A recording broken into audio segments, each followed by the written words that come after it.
wetwogerera Museveni mukakafu nti Buganda bwatyo munnange alina okujenenya era okusinzira ku bantu be abamubalira ekyeso bamukakasa nti asobola still okusigala nga afuga Uganda yadde nga Buganda temulonze tajeetaaga okusobola okulangirirwa kuba president bwe batyo era bawadde ensonga zaabwe naye ng'ekituufu tajeetaaga. Minisita Kasolo ekifaananyi ekyafulumye ku mutimbagano Muhoozi yakirabye nga atunuulidde Bobi Wine ng'alinga amwegomba era amwewuunya. Muhoozi n'apositinga n'alabula ekifaananyi n'akapyoningako ebigambo ebirabula.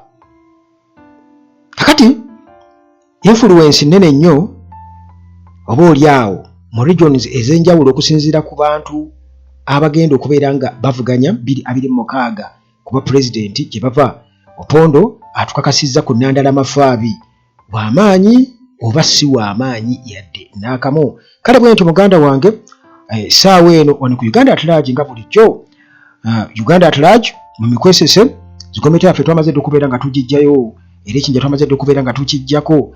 Kakati munnange General Museveni waliwo abatukakasa omanyi okwegumya kuba kwegumya naye ate era nti statement bw'oba ogikoze nga okakasa ensonga olina okugigoberezeganyako ebyokulabirako.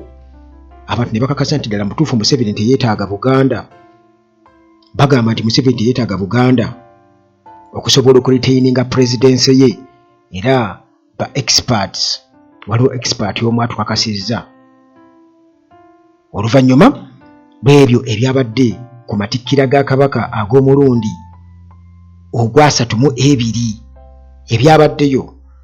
Kakati bannange omu kuba mulunguzi b'ebyobufuzi wano ayitibwa Daniel Kalinaki atutegeezezza n'atugamba nti General Museveni takyetaaga kudipendinga ku political goodwill. Takyetaaga political goodwill okuva eri Buganda okusobola okumaintaininga grip ye ku buyinza okusobola okunyweza Entebbe. Kakati bino byonna mu kubyogera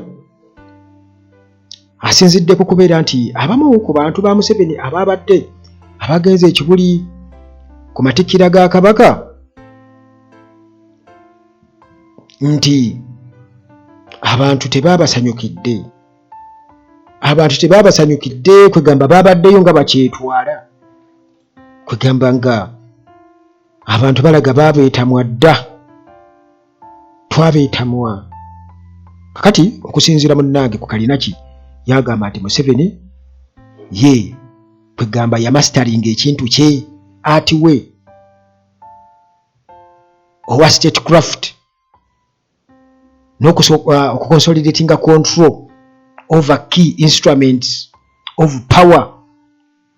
Kwegamba ati oyo nti already kati yalina engeri ye gye yamastaringa gye yakugukamu ey'okusobola okukwasaganyamu ebifo oba ebyo ebyenkizo ebimuleetera okubeera ng'anywerera mu buyinza kati ng'amagye okussa security agencies endala zonna ebyenfuna ne state institutions endala zonna parliament amanye engeri gy'agikwasaganyamu essiga eddamuzi amanye engeri gy'alikwasaganyamu nti kakati takyetaaga Buganda. Takyetaaga Buganda. Kati ebyo byonna nga bw'obirabaawo byonna nga bw'obirabaawo nze mbirabamu ekintu eki nti tewali demokrasiya mu Uganda. Ebyo byonna Museveni bw'abanga asobola okubimanipulatinga n'abikozesa okusobola okwenywereza mu buyinza kitegeeza nti bino ebya demokrasiya nti abantu tulonde tugende mu kalulu byonna ebyo byakutukwenya bukwenya. Temuli baba batuwa byoya byanswa kutulimbalimba nga bono olimba akaana akato.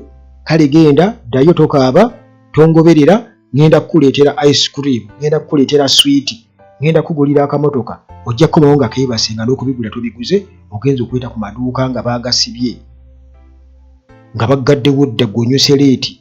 Kagenda okeera ku makya nga kaddamu kutuma birala ate ebyajjo nga tekakole. Naye kati bannayuganda abamu beerabira babuyabuya okutuuka ku ekyo nti babeera babalimba. Katugeze ng'essadde z'eruweera eyo buli kaseera era ojja genda okulaba waliwo nakati essaawa eno abakyekuŋŋaanyaamu mbu babasasule n'okutuusa kati myaka 40 buli Museveni we yeesimbawo agenda tusasula kati nga bawaawaayo ka omutwalo oba 3 mulindi endala mugire musukumugire akalulu wano kati mugire mu ssako yammwe bagenda bwe bityo bwe biba nti ati oyo ow'okufera ye yamumasitaringa w'okulimbalimba ebisuubizo bitatuukirira. General Museveni ebyo munnange abitegeera nnyo. Kakati omukolo kalina ki agamba nti Museveni takyetaaga Buganda ate nze nnyinza okukkiriziganya naye kubanga 2021 wano mu Buganda kyakakasibwa nti akalulu baakamukuba bitundu 8 kumpi mu 5 ku buli 100 tebaamukombya. Kakati oluye eri ewalala eri balenge gyeyeesigamu ebyalombo y'obululu abufuna mu byalo eyo gyateeka abasajja be n'ebibokisi bye ebyobululu ebikotiya bwe batyo ne bagenda okuva eyo nga enseenene nazo zironze, ente, embuzi n'ebisubi byonna nga bikoze eki nga biroza obululu ng'alina buyitirivu nnyo. Kale ati oyo yamumasitaringa nnyo era nti ku guno omulundi Robert Kyagulanyi Ssentamu yakyogera naga ati Museveni bagenda muwa omukisa ogusembayo mu nkola ya demokurasiya. Yakyogera nti Museveni tumuwa chance esembayo ye bw'aba takkiriza kiba kitegeeza nti ebintu ate biba bikuterevu ndala. Dr. Kizza Besigye yabagamba nti Museveni taza kuvaako nakapapula era baatukakasa Museveni bw'agenda n'apikinga nomination papers kakasa nti already wakulangirirwa. Naye ye eno bakukakasa nti abantu be bamulonda era yagamba abantu be bamukaka yaba tayagala likubibye mwene mumukaka nti jangu weesimbewo. Waliwo n'abakajanja abajja nga batugamba Museveni n'abalagaana okwesimbawo tugenda mukuba mu mbuga z'amateeka kubanga eggwanga linagenda direkeraani. Abo nabo bawulira bwe batyo. Kakati munnange mukulu kalina kyatugamba Museveni ng'amaze okunyweza obuyinza era ng'amanyi bulungi nnyo engeri gy'abalansingamu ebintu bye nga bw'onoolaba minzaani. Museveni teyeetaaga Buganda, teyeetaaga kalulu nakamu mu Buganda okusigala mu buyinza era asobola okuside steppinga region eya Buganda politically n'asigala ng'akyarwaninga show. Kalina kigwate bwatutegeeza, bwakola ki bwatutegeeza era nga munnange kino kulinga just kwongereza ku ekyo mwe kimumanyi obulungi oba kimutegeera obulungi nti Museveni baamulaga kituufu n'akakasa wano mu Buganda ne mu Eastern Uganda n'ewalala yonna. Museveni n'akakasa nti mu butuufu akalulu bakankubye naye n'asigala nga ye already akozesa amagye akozesa buli kimu ekkooti sigeddamuzi era ne bamulangirira. Kakati munnange battleground kirabika wetwogerera eno ekutte omuliro era nope emaze okubeera nga nayo emanaginga bulungi nnyo oludda oluvuganya kubanga yo kyesobodde okukola eyawudde n'etulaga nti bano tebali mu true opposition. Kakati bano baliko akabuuza bano tusobola okumala gatambula nabo bano tusobola okukola bwe tuti ebyo byonna ebikoze eki ebiraze bwobanga weetegereza bulungi nnyo ebintu ebyo oteeka okubanga obiraba era obimanyi era n'abantu abo oteeka okuba obalaba era obamanyi. Kakati muganda wange kitegeeza nti General Museveni yo already waali awo tola nga boogeza maanyi nti nakugamba kye basigaza okukola kati kye baagala ddala baagala kugamba okulaga nti nno NRM kati ate mbu yeeyongera nnyo amaanyi. Emyaka 4 bwe gyayitawo NRM yeeyongera nnyo amaanyi, abantu ne bagyagala nnyo. Mu kiseera bwe batulugunyiriza abantu ennyo, bwe battidde abantu, bwe bakoze buli kimu, bwe basiibye buli omu, ne bakuba abantu amasasi nga bagatugamba nti batujju, ne betulisizako zibbomu, ne babatulisa abantu zibbomu, nti abantu bagyagadde nnyo. Mu kiseera kino ettaka ly'abantu libbiddwa, enguudo mbi, amasomero mabi, ebyenfuna byonna bigootaanye. Mbu kati Museveni ate abantu ne bajja ne bamwagala nnyo. Obubbi bususse, enguzi buli wamu, nti abantu Museveni ne bamwagala nnyo. Kwegamba naawe okiraba nti kya bulimba nnyo nnyo nnyo nnyo. Era kwegamba bino nga bwe nkutegeezezza nti byavudde ku mukolo ogw'amatikkira ga Kabaka agabadde wali ekibuli ew'Omulangira Kasimu Nakibinge. Omukolo ogwo gwalaze ebintu bingi era nga bwe nkutegeeza nti bana NRM be baayise tebaabawaddewo nnyo kwegamba reception eryabwe esanyusa, nti abantu babeera babaŋoola nga boogera, era Minisita Kasolo wa Microfinance gwe bayise n'ayanjula, naye nga bayimiridde ekifaananyi nga bw'okirabaawo, ekifaananyi nga bw'okirabaawo, Kasolo ng'atunudde agamba n'akasajja kano Kyagulanyi, Mayiga nga ye alumya emba agamba naye nkoze ntya, naye ekintu kino tukikole tutya. Munnange ekifaananyi kitambula ku mutimbagano, Muhoozi akiraba. Kati Muhoozi bw'alaba ekifaananyi n'alaba Kasolo engeri gy'alatunda Bobi Wine, kwegamba maye baatugamba Bobi Wine kati aliko amaanyi ag'enjawulo. Abantu kwegamba bw'oba musisinkanye tosigala kyekimu.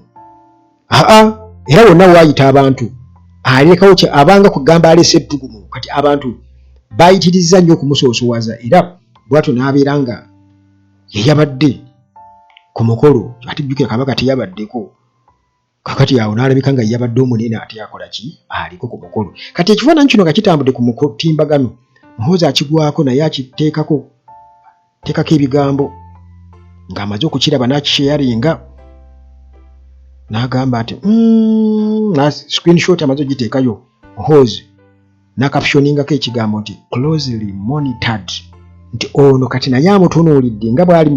Jjukira nti Tayebwa bwe baasisinkana, bwe baali mu jazz show mu kifo ekimu wano, kati nga balina abakungu okuva mu mawanga aga Bulaaya, Bungereza n'ewalala.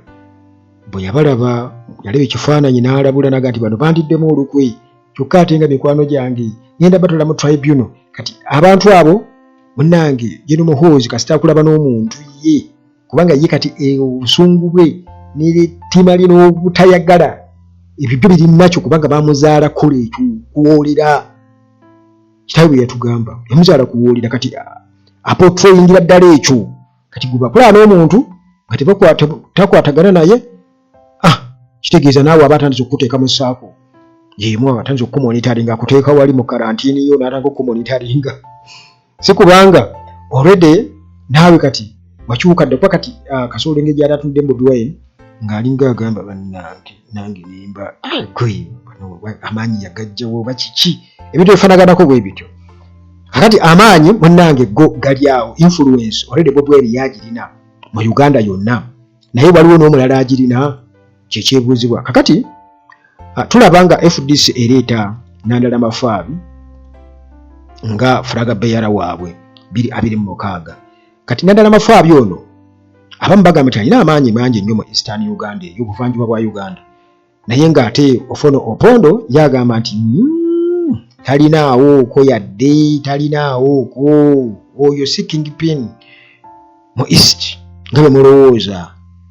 Ebyo munnange yeerimba, kubanga neera still nti FDC side zeeyo si ye y'amaanyi ekiri awo. Kati Nandala Mafaabi nti baba balowooza nti nno basobola okubeera nga bakapcharinga Eastern Uganda.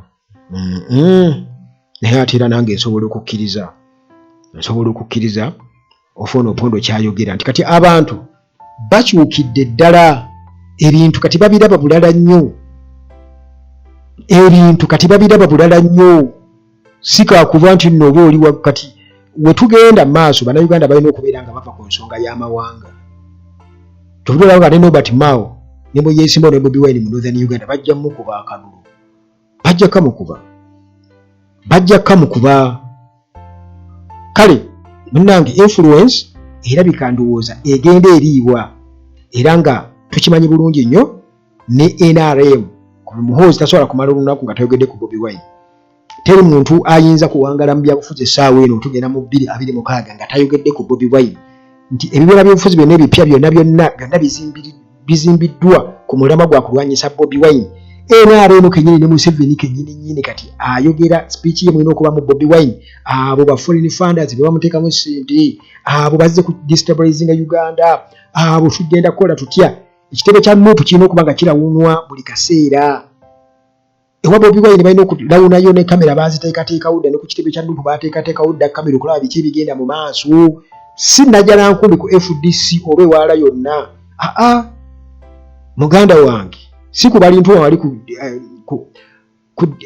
kitebe kya DP nedda, si ku kitebe kya UPC nti bali ku Uganda House waliwo. Nti amaanyi gonna bagakuŋŋaanyiriza ku kibiina eki NUP, n'ekibiina NUP kirimu wansi kye bayita people power, ge maanyi g'abantu. Kati bino byonna ebibiina ebirala byonna amaanyi bigolekeza amaanyi g'abantu, kyokka ate tugenda mu kalulu balwanyisa abantu. Kiba kitegeeza nti embuyaga efuuwa ayimiridde, era alina obuwagizi aba akola ki, aba alabibwa. Era kati tugenda muganda wange influence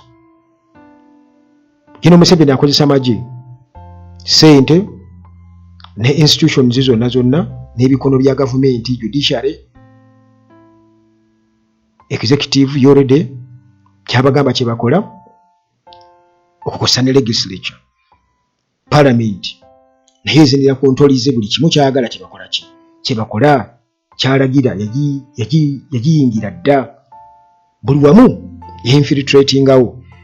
Kati tulina okubeera nga tukola kwe kulaba nti amaanyi g'abantu ate goverturninga ebyo byonna, kubanga amaanyi gali mu bantu, newankubadde nga ye munnange obukuumi yabulina emmundu yagirina, naye nga bwe nkutegeeza nti baamulabula dda nti guno gwe mundu gwesembayo gwe bamuwa, oba yafuna amakulu gaakyo simanyi, naye ng'olredi baamukakasa nti munnange bamubeereddewo ebbanga lyonna. Dr. Kizza Besigye bazze beesimbawo, baani Bobi Wine yeesimbawo ku guli omulundi, ne ku guno omulundi wuuno akomyewo omulundi ogukola ki, ogusembayo. Kati tulagawa ekyo kibuuzo nakyo kiri awo, gwa mpulirizo olina okukyebuuza. Tukola ki? Tulagawa? Kubanga ye Museveni already beetegefu bo okugenda mu mbeera y'emmundu, babajagala, babagamba ne mu 2021 bagamba nti babakulangirira Bobi Wine. Museveni yakakasa nti yali addayo mu nsiko. Kakati awo tetumanyi oba Museveni yali ready yekka oba olina abalala abali ready, tetumanyi. Naye bino nze njogera okusinziira ku ebibizi bikola ki, byogerebwa nawabwe gye tulaga nti abantu nga bavudde mu kalulu ka 2026 ka kifreezing bwe nti Museveni amaze okubba akalulu, akoze buli kimu kisoboka, akozesezza amagye by'abantu basse bakoze batya. Abantu beetegefu okulinda akalulu ka 2031, banaba beetegefu? Kibuuzo. Era njagala munzire mu comment section, abantu beetegefu okulinda 2031 era nti nno nedda Museveni kati muna akaddiye nga bwe bagamba agenda kati uli muhozi nga naye yeetegeka nga ne muhozi naye ate already nti Ruhami yali kati private mu magye yayingira dda olwajja. Kale muganda wange tusabirigane, era Mukama Katonda akuume.